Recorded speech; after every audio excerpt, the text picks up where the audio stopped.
Hey homies, what is up? It's the Tominator, and in this one we'll be counting down the best biceps of all time. Okay, so full disclosure, I was actually dreading having to rank this particular body part because there's been so many amazing biceps over the decades. I mean, how do you even begin to whittle it down to a top 10?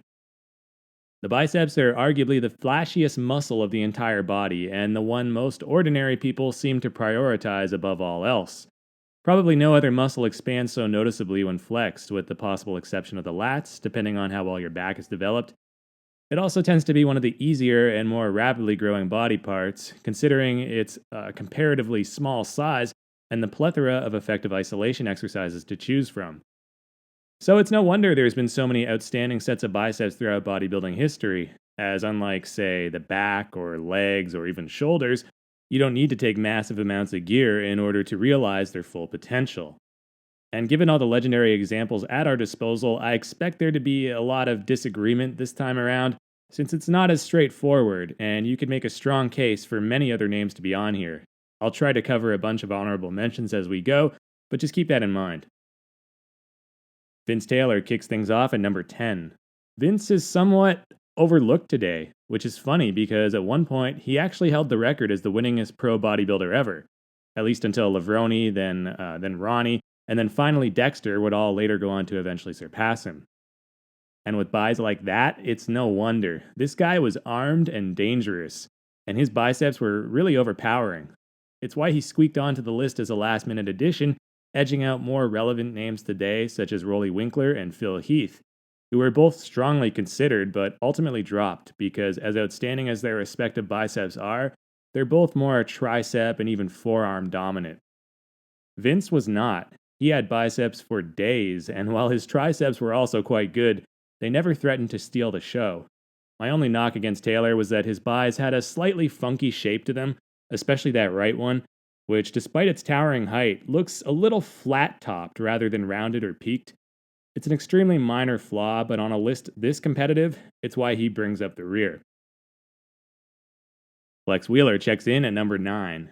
Yeah, I know, he was using synthol, or so they say. I've heard through the grapevine it was actually escalene, not synthol, but regardless, his arms were almost certainly enhanced in his last couple years.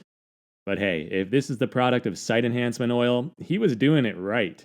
Those guns may be full to bursting, but they still looked shapely and defined, with none of the oddly smooth, tumorous lumpiness you typically associate with synthol injection. But back in his heyday in '93, please, synthol didn't even exist. Or even if it did, it wasn't being utilized by Olympia contenders, that's for sure. So enough about all that.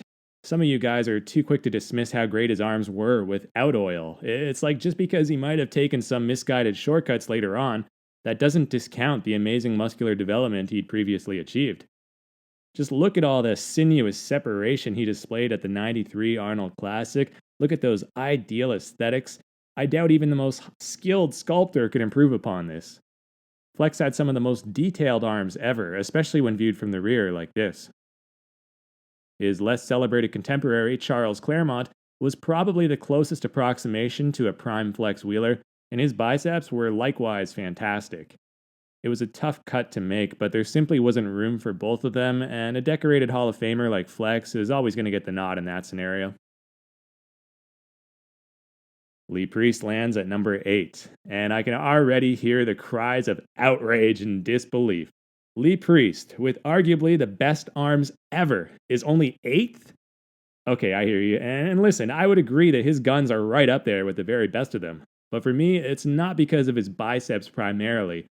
It's more about the total balance, shape, and fullness he had throughout the entire arm. Because when you really look closely at the biceps themselves, you could argue they're somewhat overshadowed by those gigantic forearms. They actually attach fairly high, it's just that his forearms are so huge, they sort of close the gap, so that's why he places towards the bottom. However, there's no denying that Lee's buys were massive, round, and well defined. Depending on the angle, they also showed pretty decent peak, like here in the most muscular pose. You can see the bicep just jutting out there on his supinated left arm. Another guy with a similar look who's worth mentioning is William Bonac. Bonac has extremely good peaks, especially when viewed from the outside, but in inside shots like the front double, they often look a little short. And unlike Lee, he doesn't have the world class forearms to cover up that gap. I count this as a minor flaw, and it's why Bonac didn't quite make it. Mike Matarazzo was another 90s competitor who had some crazy guns, but his biceps, although very full and vascular, generally didn't have definition on the same level as Lee's, so he missed the cut by a hair as well.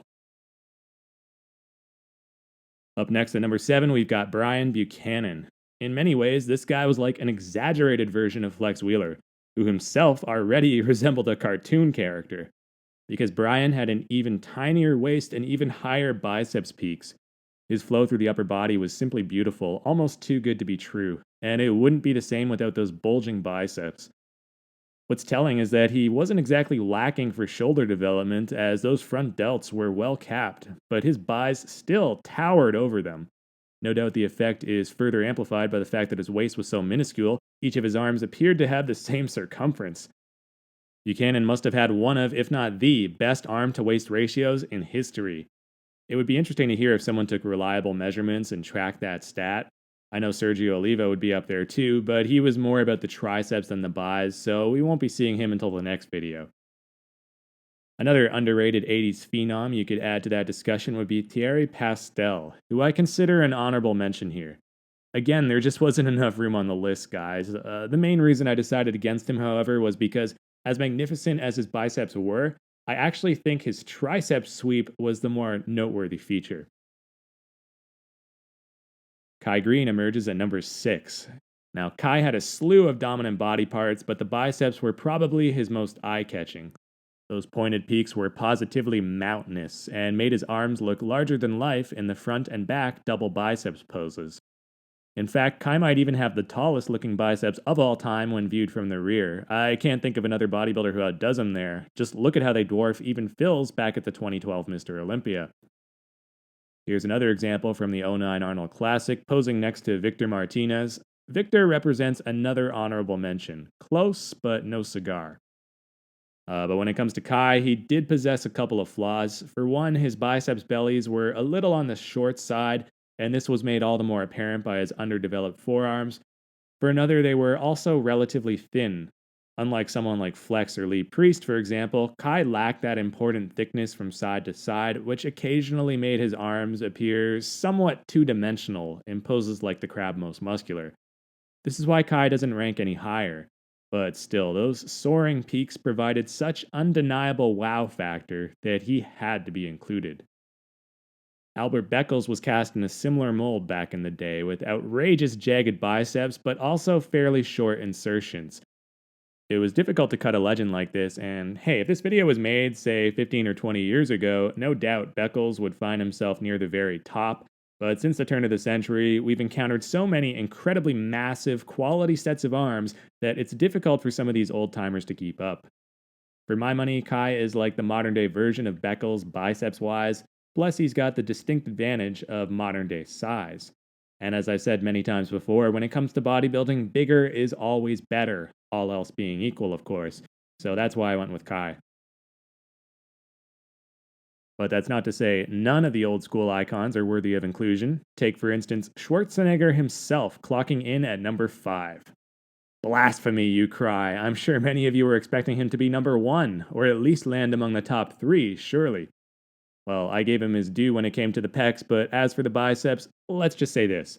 If his left bicep was as good as the right one, maybe he would have topped the list. But that's the thing about Arnold that not a lot of people seem willing to acknowledge, that his arms lacked symmetry, as that right bicep was significantly taller than the left. It's no coincidence that whenever he hit one of these side poses, 9 times out of 10, he'd be putting the right arm on display. And that's the main reason he ranks where he does. But still, to be counted among the all-time top 5 is no joke, and it shouldn't be treated as an insult. Arnold's biceps were extraordinary and way ahead of his time, and what's more, he knew how to show them off to maximum effect. It's no secret that Arnold was a master of presentation and knew how to effectively mask his flaws. His habit of subtly twisting and tilting his torso in the front double biceps not only served to minimize his waistline, but also helped to downplay the aforementioned asymmetry in his arms. Arnold had arguably the greatest biceps of his era, and it's only arguable because of one other bodybuilder we've yet to cover, and he undoubtedly inspired more people to start curling and pumping iron than any other individual in human history. Another pioneer of arm development can be found in one of Arnold's predecessors, Larry Scott. I initially assumed Scott would be a shoo-in for the top 10, but then I remembered guys like Lee Priest and Vince Taylor. The main thing that really distinguished Scott was how long his biceps heads were, extending practically right into his elbow joint. And while he probably had the best biceps of his day, you gotta remember that was way back when, in the 60s, and the bar has long since been raised. Durham Charles was another contender with some noteworthy biceps. He had a similar problem to Arnold, however, what with his right peak being considerably more pronounced than the left, although the asymmetry in his case was even more glaring, so consider Durham Charles another honorable mention. Ronnie Coleman lays claim to the number 4 spot.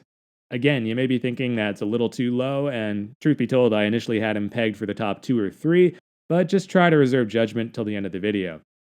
Anyway, Ronnie was famous for his beefy biceps, and this was actually an even stronger body part than his back when he was younger, as you can note right here. That split between the long and short heads made it look like he literally had biceps on top of biceps. So, genetically speaking, it's clear that Ronnie was blessed in this area. Here's a nice little throwback from 2001 with his longtime rival and eventual successor, Jay Cutler. Jay was definitely considered as well, but in the end fell just short. And here's another comparison alongside the late Nasser El Sombadi and Flex Wheeler from the '98 Olympia. Nasser was another premier mass monster with some outstanding biceps development, but the reason he didn't crack the top 10 is because of his blatant synthol abuse towards the tail end of his career. This really calls into question the rest of his performances, as it's difficult to tell for certain at what point he started dabbling with it. And unlike Flex, Nasser never had the same level of refined polish in his early days, so that's why I feel he only warrants an honorable mention. But going back to Ronnie, the problem, if you want to call it that, is that as he got bigger and more developed, the rest of his body started to catch up, and his biceps no longer jumped out at you as much. You can note that right here in arguably his most dominant performance from 2003, where it's technically his triceps that account for the lion's share of his total arm size. And while this certainly isn't a bad thing, it's actually more proportionate. Let's just say that when we're focusing strictly on the biceps muscle, it doesn't help his cause. If Ronnie had retained his proportions from his early days, like this front double pictured here, he'd likely be the indisputable number 1. Of course, he probably wouldn't have captured so many Sandow trophies, so I think the quote unquote sacrifice of filling out the rest of his frame was well worth it in the end. Okay, and rounding out the top 3 is Marco Savalainen. This one was tricky, as Marco was a virtually unknown element until the past couple of years, when fellow YouTubers Louis Marco and Nick Strength and Power basically brought him back into the public eye. Nowadays, it seems like he's all the rage, and I almost feel like people are overcompensating for his previous lack of recognition. In fact, I nearly fell into this trap myself because initially he had that number 1 spot on lockdown. But the reality is this, guys. Marco Savalainen was a flash in the pan. He only competed in a bare handful of shows, maybe just 3 or 4 of note, and never once made it to the Olympia stage. All those pictures you see of him looking out of this world are from a single contest, the 1997 Finland Grand Prix. Now, if we're just going from that appearance alone, then yes, you can make a valid argument for saying Marco had the best biceps in history. The fullness and height was staggering, no question. He had an unusual combination of peaks that were also rounded, when normally it's one or the other. This reminds me of Rolly-sized guns, except with comparatively smaller triceps and forearms, so they stood out to the point where it honestly looks like they were photoshopped, or else sight enhanced at least. And that's intended to be an enormous compliment because I don't think either of those things was the case. I believe this was indeed real solid muscle, and that his biceps really were that outrageous. They also looked pretty crazy at the 1998 Night of Champions, so okay, maybe he was more than strictly a one-hit wonder, but here's another pick from just a couple years later at the 2001 San Francisco Pro, and while those buys still look highly respectable, they're nowhere near their former glory.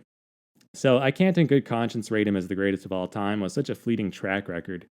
When we're talking about the best of the best, consistency counts, guys. This is why I think it's important to not get ahead of ourselves and crown Marco the king of biceps. I think that under the circumstances, even granting him third place is possibly being too generous. You guys can let me know in the comments below where you think he belongs, but that's just my take on the matter, so let's carry on. Rather unexpectedly, Marcus Rule takes runner up.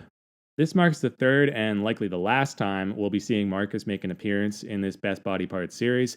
To be honest, I didn't even have him cracking the top 5 when I was originally drawing up the list, but the more I really examined his pictures, the more I realized just how ridiculous his biceps really were. Say what you will, but Marcus has to be included here because he had probably the most ginormous, freaky looking peaks you will ever witness. In terms of sheer size, I don't think anybody has truly exceeded him, including even Kai or Ronnie. Here's a good basis of comparison with Big Ron back in the year 2000. Sure, it's not on stage and the angle's a little off, but looking closely, you can see that Rule's biceps are at least as big as a prime Ronnie Coleman's, probably more so. Remember, we're not talking about the arm as a whole, but just the biceps themselves.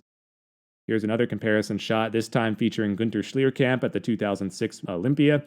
Now, Marcus was already a little over the hill by this point, but his biceps still slightly outdo Gunter's in my opinion, if only because of the extra peakiness. Gunter's are awesome in their own right though, and he makes for a worthy honorable mention. Just like Arnold or Savalainen, Rule's biceps were comparatively overwhelming next to his lagging triceps. His arms were decidedly not very balanced, but looked to be comprised of at least 50% biceps, maybe more like 60%, depending on the photo. So, needless to say, he won't be making the best triceps or forearms list, but he definitely warrants a spot near the top of this one. And finally, we arrive at number 1, where Robbie Robinson reigns supreme. That's right, the man they called the Black Prince seemingly possessed twin mountains for arms, an achievement that was made all the more remarkable considering he competed primarily back in the 70s and 80s when the pharmaceutical advantages weren't anywhere near what they would become in more modern times. Many of the biceps we've seen so far looked incredible when viewed head on from the front, but weren't nearly as awe inspiring from behind. In Robinson's case, however, they looked equally, if not even more impressive when he turned around. Those biceps were so colossal, you'd be forgiven for thinking this photo was shopped. I might have to take back what I said about Kai having the best biceps in the back double because Robinson was packing the heat. Those prominent peaks were absolutely immense. In case you're still not convinced, the final nail in the coffin comes by virtue of his near perfect bilateral symmetry. Unlike the far more idolized Arnold, Robinson's biceps were essentially mirror images of one another. And when you factor in that Elite V taper, one could argue that he had the greatest front double biceps pose of all time. For my money, it's a toss up between him and Brian Buchanan. He also competed well into his 40s and beyond. Here he's seen standing between the mighty Lou Ferrigno and Boyer Coe at the 1994 Masters Mr. Olympia, which he won, by the way. Boyer Coe happens to be another close call with renowned biceps development. He was especially famous for that deep split down the middle, which he'd emphasize during his routines by sort of popping his bicep up and down as he held his arm out. So it's nothing against him, I just don't think Boyer deserves to overtake any of the other members featured here. All right, so that's a wrap, guys. Whew. I apologize for the lengthy runtime, but there were just so many names to cover. This was by far the most challenging body part yet. I hope you'll forgive me if I left off any of your favorites, but with all the legendary examples at hand, you've got to at least appreciate what a major bitch it was trying to sort through and order something like this. Okay, next up, we've got the triceps, though we may have to take a little break to cover the upcoming 2020 Arnold Classic since I haven't even done my predictions yet. We'll see how it goes, but until then, this has been the Tominator signing off, and I'll be back.